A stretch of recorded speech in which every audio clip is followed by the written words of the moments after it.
Hello everybody, welcome back to my YouTube channel. How you all doing? Thanks for stopping by. I hope you all have been doing good. So today I want to talk about my big four tech consulting job. So I recently clocked a year in my big girl job, my big girl corporate job. Bless the Lord for that. And I want to talk about some of the things I have learned because I think that it's very important, especially for people who are going into their first corporate job and don't know what to expect. If you're curious on what I think, what I'm about to share, please keep watching.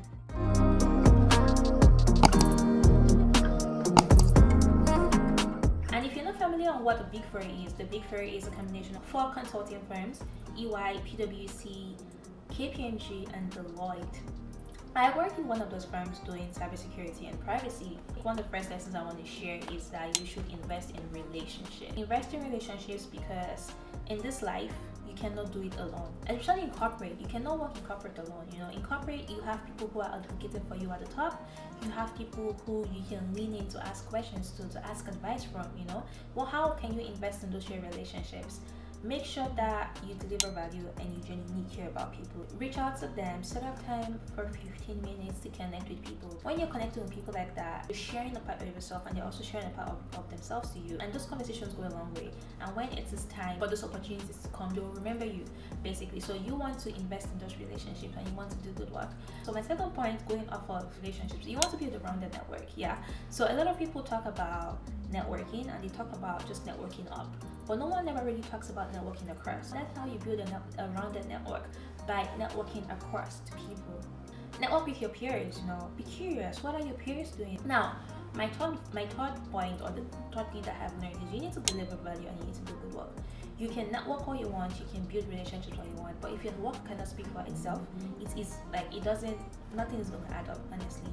You need to make sure that you're asking for feedback. You know, feedback hurts. No one wants to hear that their work hurts. I don't want to hear that my YouTube video sucks, but that feedback is what's going to help me grow. Be open to feedback, do good work, and deliver value on your team. Now, my fourth point is that learning is continuous, you guys. I wish I didn't have to study for exams again after undergrad, but the truth is you're a lifelong learner. If you're in tech, you know, what kind of new technology can you learn? If you're a non-tech person, what kind of tech can you learn about, or can you improve your skills in to help improve yourself? These are things that you should be thinking about. And I have to be very honest with you, you know, I'm not perfect.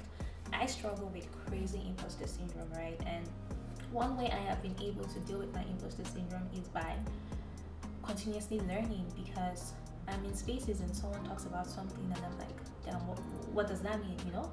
But in order for me to feel confident in that space the next time, I take what I've heard and I go listen up on it, or I go read up on it. The next point that I'm going to talk about is everyone has a story and you just need to learn how to craft your story and tell your story, you know?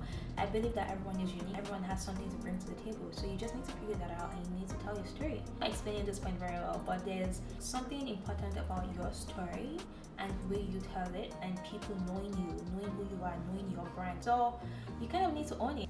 Now, my last point is don't forget to prioritize your happiness and yourself. At the end of the day, you're a person before you're an employee. How are you feeling? Are you feeling 100%? If you're not 100%, you cannot be consistent at work. If you're not feeling 100%, you cannot give it your all at work. So make sure you're checking in with yourself to see how you're doing mentally. Yeah. You also need to prioritize yourself at the end of the day. And if at the end of the day you feel like your work is not for you, don't be scared to leave. You know, I feel like it's more complex than that. Yeah, things are gonna work out at the end of the day, you know. So just to recap on everything I said, it's a network and invest in relationships.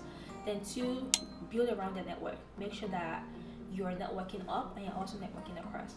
Then 3, make sure you're delivering value and you're doing good work. Being consistent. I could go into another video on consistency, honestly. Make sure you're being consistent at work. Then 4, learning is continuous. You're a lifelong learner. The next point is don't be afraid to tell your story. Everyone is unique. Everyone has something to bring to the table. And the 6th one, or the last point, is don't forget to prioritize yourself. Don't forget to prioritize your happiness. Because at the end of the day, you are a person before your work. What do you guys think? Did I share something that was useful? Do you want me to talk about development and growth? Let me know what you think. At the end of the day, share your comments with me, and please like, please share, please subscribe, honestly, because if you do not subscribe, or if you don't share, no one is going to see my stuff. So please share this with people, okay? I will see you in my next video. Thank you very much. Bye.